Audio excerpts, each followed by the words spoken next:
vamos a partir entonces. Quiero darles la bienvenida, ¿cierto? Darles las gracias principalmente. Yo soy Julia Rojas, soy asistente social y desarrollo ciertos activismos desde el feminismo y desde la diversidad sexual. Y agradecerle principalmente a la Camila Hidalgo por haberme invitado hoy día. Les voy a comentar, ¿cierto?, que la idea de este foro de debate sobre género y diversidad es principalmente eso, debatir, generar diálogo, conversaciones relevantes, ¿cierto?, sobre las materias que nos convocan, y para eso hemos invitado a estos 5 activistas, actores, ¿cierto?, que han posicionado ciertos discursos en el foro público, en la opinión pública, para que de alguna manera nos provoquen esta discusión. La idea es que no es que ellos se tomen la palabra, ¿cierto? La idea es que nos provoquen a la conversación, al diálogo, al encuentro, y luego podemos escuchar también la opinión de los estudiantes y de los actores que hoy día están haciendo la universidad, principalmente en la Facultad de Ingeniería, ¿no? Sabemos que pueden haber venido estudiantes de otras facultades. Entonces les voy a hacer una presentación rapidita de los panelistas. Tenemos allá en el extremo, ¿cierto?, a Luis Larraín. Él es ingeniero civil de la Universidad Católica y es ex asesor de la Secretaría General de la Presidencia del actual gobierno, del presidente Sebastián Piñera. Y fue el rostro visible, ¿cierto?, de la campaña de la candidatura de Sebastián Piñera. Luego tenemos a Rolando Jiménez, presidente histórico del MOVIL, que es el Movimiento de Integración y Liberación Homosexual. Luego tenemos aquí a mi lado a Emma de Ramón, que es doctora en Historia, es jefa del Archivo Nacional Histórico y es activista del movimiento LGTB. Luego tenemos a Cristian Cabello, que es representante de la Coordinadora Universitaria de Disidencia Sexual. Y luego tenemos a la profesora, ¿cierto?, académica de la Universidad de Chile y especialista en género, la profesora Kenny Oyarzún. Cada uno, cuando tome su palabra, puede ampliar estas presentaciones y hacerlas más entretenidas, ¿cierto? Entonces vamos a partir dándole la palabra a Rolando Jiménez. Rolando, tienes 3 minutos para exponer, ojalá respetuoso con ese, y luego retomar, ¿cierto?, la palabra si es que queda algo pendiente. Tienen que apretar ahí, push, dice, y se enciende. Ahí sí. Bueno, primero que nada quiero dar las gracias por la invitación. Valorar este espacio de discusión en términos estrictos. Hay que señalar que desde el mundo de la academia hay un déficit de abordaje respecto a estos temas en términos generales. Han sido además históricamente carreras como periodismo, derecho, trabajo social, las que han tenido una actividad más proactiva respecto de ir leyendo los datos de la realidad, los cambios culturales, la emergencia de nuevos movimientos sociales, pero facultades como esta estaban atrasadas en ese plano. Independientemente de los aportes que alumnos o grupos de alumnos hacen desde estas carreras para la lucha política, social y cultural que tiene que ver con la no discriminación. En ese mismo plano han ido pasando cosas interesantes en el último tiempo y que quiero resaltarlas porque me parece relevante.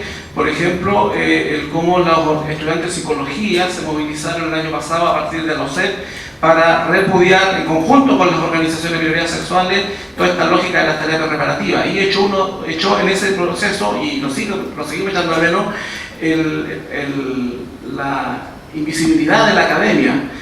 Las escuelas de psicología de las distintas universidades públicas y privadas han tenido un rol bastante apagado en eso, en realidad decir que no han tenido ningún rol en términos de respaldar una pelea política, ética y científica que debiera ser un motivo de movilización también del mundo académico cuando se plantean la brutalidad que se plantea de la reparación terapéutica de la homosexualidad. En el ámbito estudiantil también, bueno, ahí están instituciones como la CUT, organizaciones de estudiantes que han surgido a lo largo y ancho del país en distintas universidades. Desde el MOVIL hemos colaborado con la brigada estudiante, hemos trabajado el tema de educación y creemos que hay que profundizar ese trabajo en el mundo académico, en el mundo de las universidades. Termino con eso.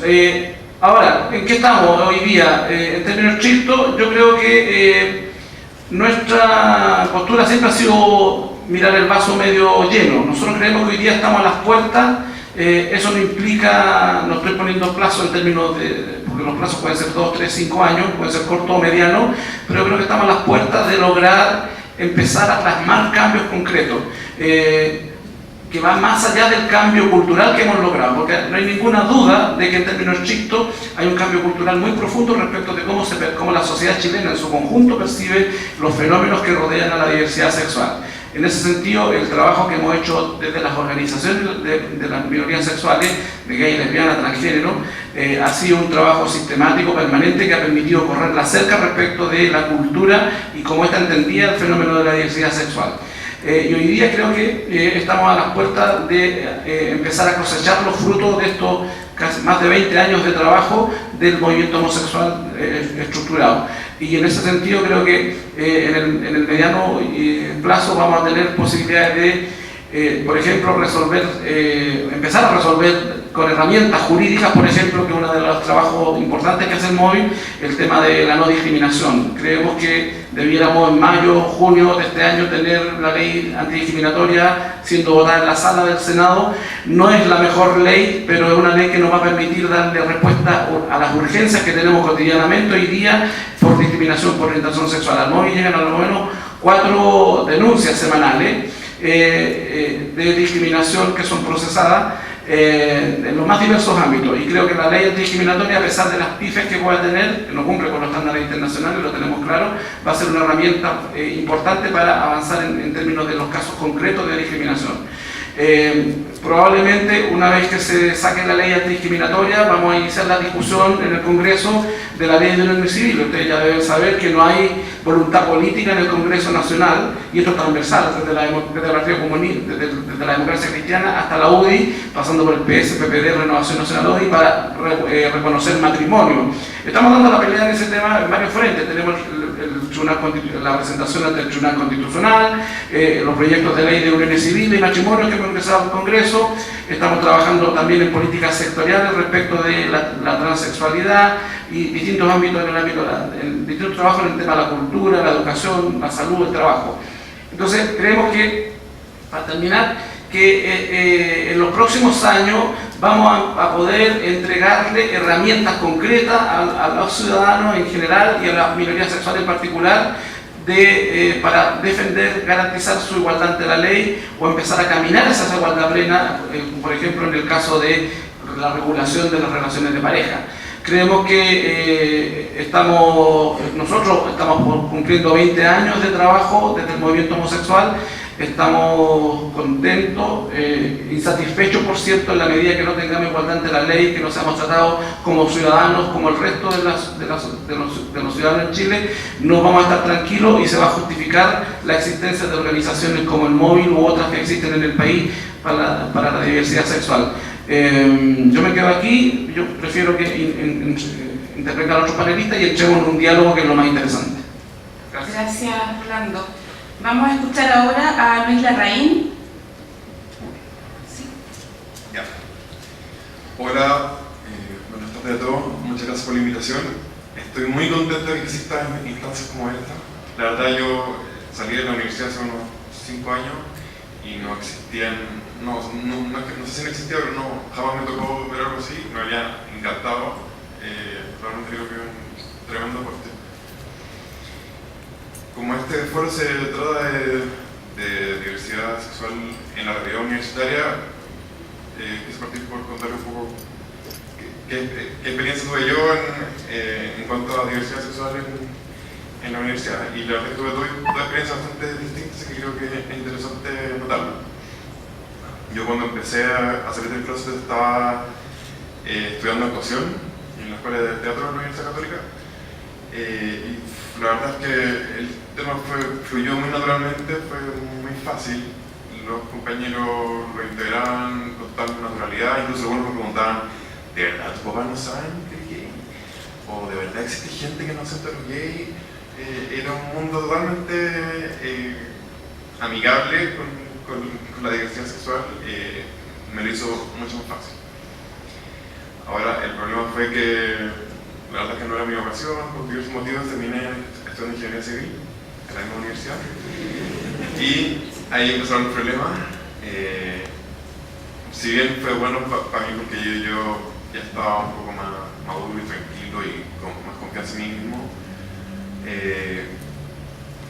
fue mucho más hostil el ambiente, incluso a veces me apuntaban con el dedo en el patio. De los 3.000 alumnos de la escuela yo nunca escuché que otro fuera abiertamente gay, era el único. No es que no hubiera otro, porque obviamente sí lo había y muchos yo lo conocía, pero nadie simplemente se atrevía a decirlo. Y desde esa época, que han pasado unos 5 o 6 años, yo siento que ha habido un avance importante. Y como decía Orlando, hay una serie de iniciativas que deberían venir en los próximos años, yo no sé cuántos años, ojalá que poco. Pero siento que la sociedad es un cambio interesante. Y yo lo veo plasmado en que en esa época, cuando me apuntaba con el dedo de la universidad, yo no sabía qué hacer. En cambio ahora, ya no me ocurre eso, porque siento que estoy mucho más empoderado, tranquilo, y además existe la herramienta para poder hacer algo con respecto a eso. Incluso me dan ganas de que me ocurra. ¿Por qué? Porque el momento que me ocurre, yo me averiguo a la persona de su nombre, lo tuiteo, y esa persona tiene graves consecuencias.